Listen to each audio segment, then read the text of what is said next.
Salamu alaikum.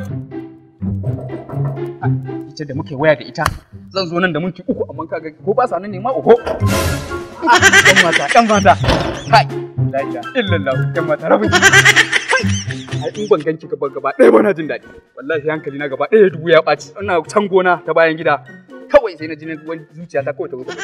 Saboda aikin yi nake amma ba na iyawa in ba tare da na zo na ganki ba ai ba zan ji daɗi ba. Ka san menene? A'a. Ni in gaya maka kawai ina zo a cikin gida ne ko sai tunanin ka nake sai. Wallahi ina nan da kina raina kamar kin san zan zo. To tsaya mana kai. To ina jin ki me faru? Kalle ni. Kai na ganki wallahi kyakkyawar fuska. Kai.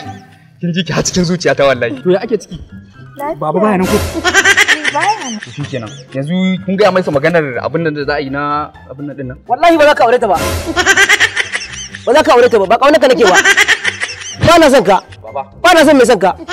Kullum sai ka zo ga ka mai. Wallahi masoyiya ta ce. To ni ba na kaunar ka. Inan ne. Kullum sai ka zo. Wallahi. Wallahi ni ba na kaunar sa.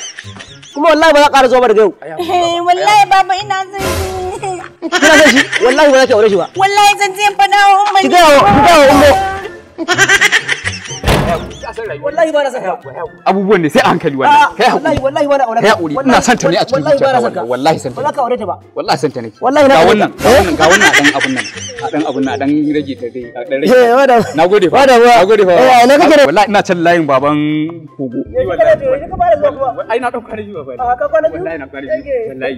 Wallahi. Kike nagode baba. Nagode fa. Nagode sai ajima. Yanzu in abun nan sai ringa zuwa kenan. Wallahi yanzu ba ku tsaya. Wallahi. Banza da haka da tuni ka wuce gurin. Kai wahala kake babu. Kai ka zo ka ba mutane wahala. Wannan wani irin abu ne? Haba. Abu ai ta abu daya. Wallahi da baka ba da wannan ba in ka so ta Allah ya tsinan. Wallahi ba za ka aure ta ba.